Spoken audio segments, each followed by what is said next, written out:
Let me welcome you to the Smokebox. Windows up, couple in rotation. Hot boxed out about 3 or 4 faces.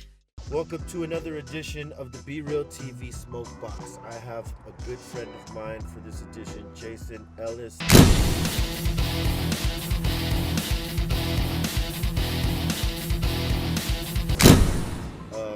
Ellis mate. This guy is one of my good friends, and welcome to the Smokebox. It's an honor to be here, my friend. Finally. I'm a little bit pissed I didn't come here earlier.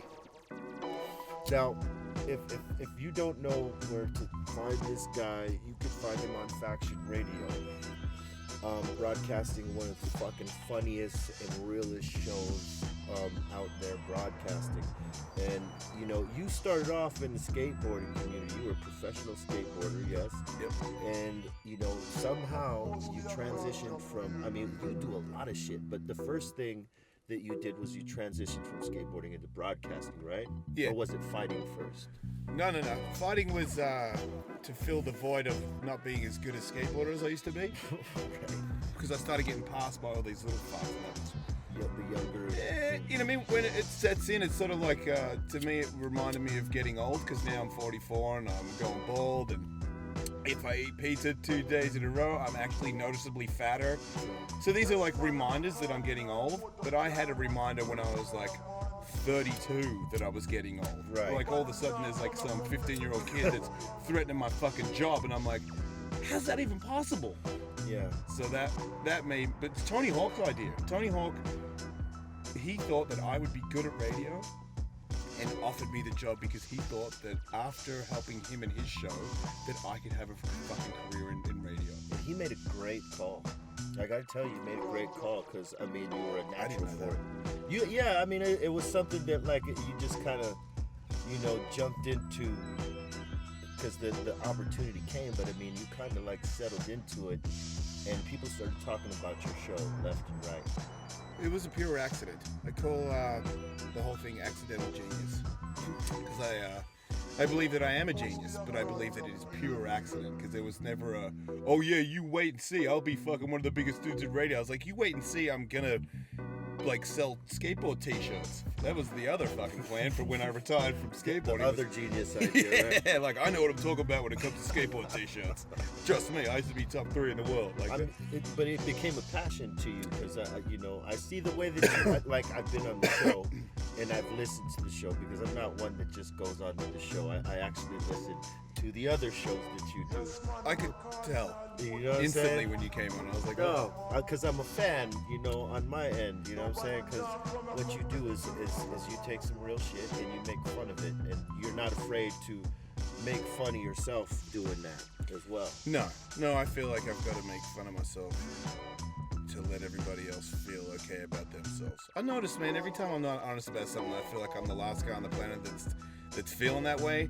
Then I'll leave, and then I'll go on social media, and everyone's like, fuck, man, I thought I was the only one. It ain't one dude or one girl. It's like hundreds of people feel weird ways. Hundreds of people get fucked over, and their friends and their family die, and they think that they're the only people like that. And I felt like ever since I was honest about shit like that, people relate to me, and then I feel like they're like, man, you saved me. And I'm like, what?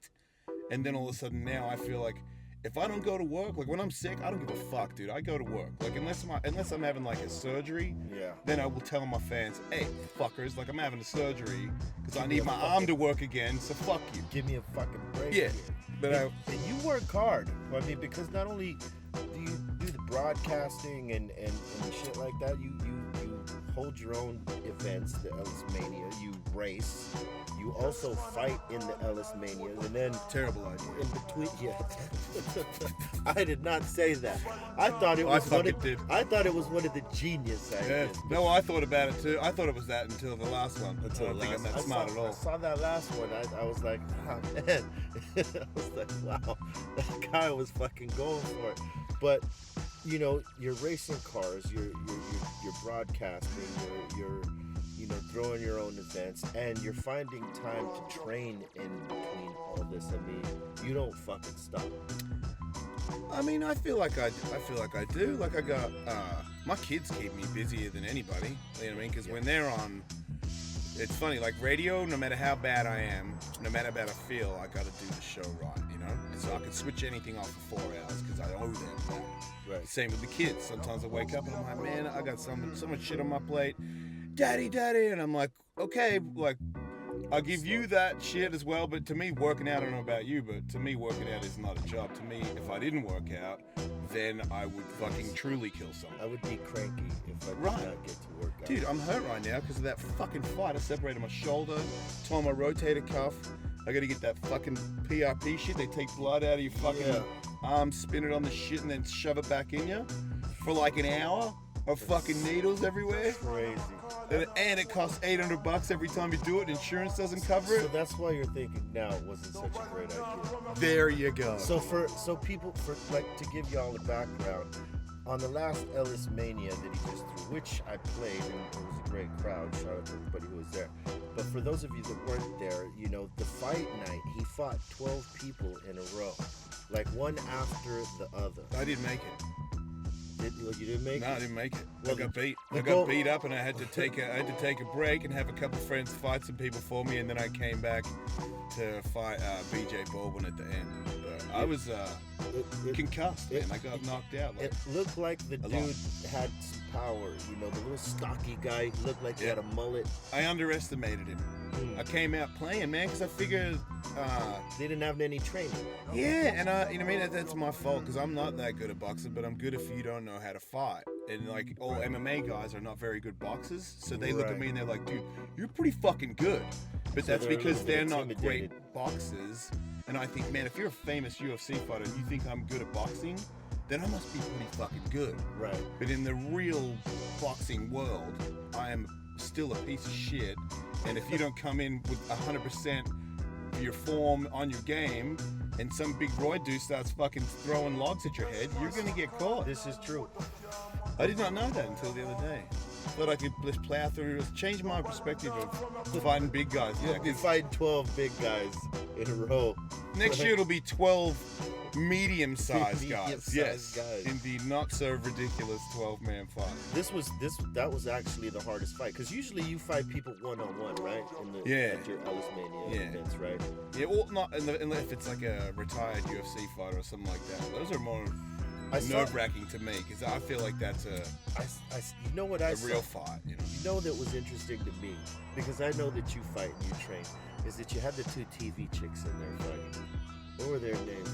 Kenda Perez and Sam Shaka. Yes, that was cool as fuck. That was the greatest fight of How the did night you- by far. How did you get those two chicks to like agree to fight? That's funny. I actually have like a little bit of a Don King technique of getting people there because it's Ellis Mania 12, and I've pulled some pretty big names into fights. I thought that was big. I got Benji Madden and Ricky Rackman to fight each other, and I Get was the like, fuck out of here. that was that they did it, dude. Like they started training. That's how I get you. I get you to come in the gym.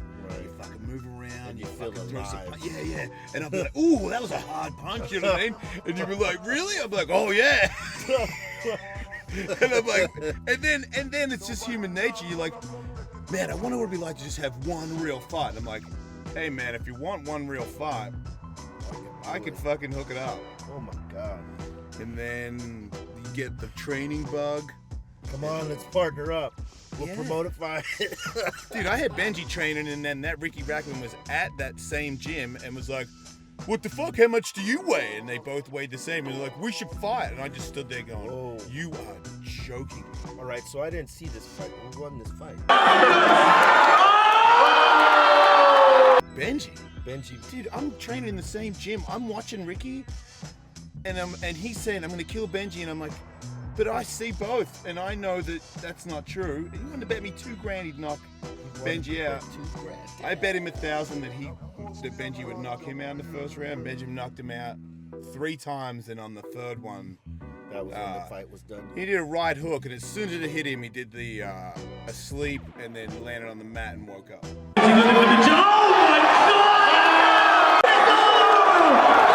So he knocked him the fuck Knocked out. him the fuck out. What, man. It was incredible. You gotta do that again. I've got to knock somebody out? No, I mean, get one of these. Somebody else to knock somebody out. I've got one. Yeah. Do you know who this Tyler Posey dude is? I think so. Yeah. You're a grown ass man. You probably don't watch it. I don't watch the show either, but it's Teen Wolf, and he's fucking. Oh no, I don't. He's MTV's Teen Wolf, and apparently, because we don't know, because we're older, he has like 2 million followers on all this shit, and he's like a famous kook. He's a good dude, man. He listens to the show. Yeah. But he's like a good looking, puffy looking guy. You want to put a pretty boy up against the brawler type of dude? No, Tully's gonna fight him. Oh. Get my co-host to fight him. Okay. Mhm. That makes sense. Mm-hmm. Man. Yeah. You wanna fight? You do have the Don Kingish deal about it. You know what I'm saying? Those would be compelling fights. I would watch those fights. You should fight. I would train somebody. You'd be a great coach. I don't want to fight nobody. I'm a pacifist now. Yeah, you better put now on the end of it. Oh, You get away with that. Oh man, and so what got you into the racing? I mean, because you're an adrenaline junkie. I know that. You know what I'm saying? Well, to a degree. yeah, well, it's skateboarding. I think that once you do one thing that's that's sketchy, and then because if I did it for 20 years, and I didn't know what to do with myself when that was gone. Right. I had to do something where I was scared shitless. Yeah. So I've always wanted to be a race car driver. Just race car drivers are for fucking rich people. And then I grew up racing bikes. I wasn't good at it, but I sold my motorbike to get a ticket to America to be a skateboarder. So what I originally wanted to be was a race car driver. So people fucking want to race my car. We'll pay for the car and we'll trick it out. I'm like, wait, no money from me. You know I can't drive, right? They just want you in to the race. car, go, man, have a good time. That's beautiful. It's the greatest experience of my life, thanks to the radio show. Like, people are like, what? This guy's good? Well, then let's get him in a car to talk about it. How are you at the racing now? Like that you've been doing? It's weird. I thought that I would be naturally good, and then when I showed up, I realized that it's kind of like if you think you're a tough guy fighting, but you've never had any fighting experience, and then you fight a guy that's been fighting for 10 years, and you're like, oh. There's like this whole thing to it. There's a different level. They're way better than me. There's a different level. But I'm training, man. I'm like 3 years deep, and I'm like, the last race I was in, I got fifth, so I'm getting there. But I'm not no champ. So what's next for you? I mean, fuck, you get into a whole lot of different things. Where's it going next? I gotta do these mini Ellis Manias. So it's like coming to your town. I'm gonna go to Vancouver and it's called the Ellis Mania Project. So go there, do the like 7 events. People that are in that town can sign up, and it's not necessarily the winner of these events, it's the most entertaining people in the fights. Nice. And then they will get a chance to go to Vegas. Like a game show kind of bullshit thing. That's cool. Alright, and then the next one's in Austin. We'll go to Austin and fucking dudes will duke it out in there, and I'll be on the camera, will be on my website and shit. And then the winner of that one and that one, they will go to Vegas and they will fight each other. How would they enter if they want to get involved? Just show up or call, like they email me. I think it's Ellis at Gmail or some shit. Just hear me on the radio, hit me up on Twitter, and then you send me in a video of you hitting the bag for 3 minutes. That's right. And I do my professional assessment of your abilities, whether you will die or not. Right. And then if I think you will not die, I will allow you to fight people. In funny ways. Yeah, that where you don't not like dudes as big as us punching each other in the face. Yeah. That's not funny. Yeah, like snoring is not funny. Yeah. It's really not. Like even when if it's close and it's not a big crowd, even a dude that's into violence, trust me, it's an ugly thing. Yeah, you don't want somebody totally lights out. It's supposed to be fun. Yeah, everyone, there's like, hey, dick jokes and fucking Alice show and fucking Red Dragon. You're like, oh god, dude, this guy might not wake up. Yeah, I don't like yeah, no. You had the better idea. Yeah. Fun punches, getting electrocuted, strapped to each other, fighting as one man or whatever against another dumbass. You used to have a big punching bag in the studio that measured the pressure of the punch. Still got it, the punching pad. Yeah, the punching pad. What celebrity came on and punched the hardest that you remember? Fucking take TJ Dillashaw. No, take fighters out of it. Like me. You hit the hardest? Yeah. Yeah. Wait, no, my fucking producer beat me the other day. My producer, me, TJ Dillashaw hits the hardest out of anyone. My producer hit the second, I hit the third, and then just the craziest list of like Mayhem Millers and Bisbings and fucking Brandon Sharps and everybody. Because it's like... you had everybody come in there. Yeah, and the pad's not really real. You know Yeah. what I mean? Like, I feel like you miss it a little. Like, Sebastian Buck hit, like, harder than Jake Ellenberger. And I'm like... Yeah. He's a big guy, but that's just not fucking right. Yeah, how does that... So it's a little off, which allowed me to hold the record for, like, 2 years until I lost it. Who took it? Fucking this TJ Dillashaw, fucking UFC champion of the world. Well, that's, He's a little prick. there's levels. Great guy, though. I went out to a party in Austin and I had enough. I didn't really want to dance. I'm not a dancing kind of guy, and I was just sort of drunk sitting there, and somebody just picked me up and carried me out to the dance floor, and I'm like, who the fuck is holding me? And then I realized that it's him, and I'm like, he just recently won the UFC the belt as well. Yeah. And I'm like, fuck, this is pretty gnarly. TJ Dillashaw is like drunk and trying to he made me dance without me using my legs. I just fucking sat there going, fuck off me, dude. He's just like bounce, bounce, bounce, bounce. And I'm like, okay, I'll bounce around like a jerk off with you. Just, are you fucking happy, asshole? And cleared out. But he's a great guy. That was a good story, shit. So, all right, always the last question in the smoke box is, what's this type of strain you like to smoke? How about you, nigga guy? Indica guy. I used to be a sativa. I used to smoke a bunch of sativa before I do the show and fucking say the stupidest shit. I would always try to make sure that I didn't have anything in my brain right when the mic went up. Now I kind of think of one thing to say before, like at least a word or a sentence. Right. So, you know what I mean? Instead of just like fucking bing, because I would always go down a road where I would lose friends off the mic, you know what I mean? Because they'd be like, dude, who the fuck is in there? Like, you make no... Yeah, I'm like, man, come on, man. I'm just rambling all day. It's my job. Let me go. It's a hit or miss thing. If I really don't care where and what comes out, then every now and then it will be so fucking sweet. Because I really just didn't know what was going to happen. Yeah, it was just all spontaneous. Like Jimi Hendrix with the acid headband, man. Oh, yeah. Just Fuck it.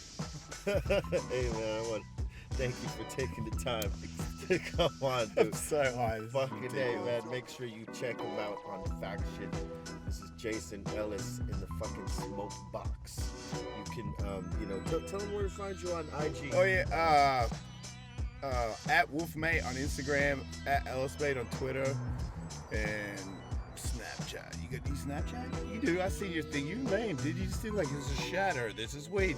You gotta be like, be real fucking chatter. You know what I mean? Be real fucking weed. Like, get in there and say some shit. It's the BREALTV stuff. Okay. Right. It's Ellismate 41 for that one. It's good. I'm Right. good on it. Word up, man. Hey, this has been another Smokebox. Leave a comment, subscribe to the channel. Fuck with Jason Ellis.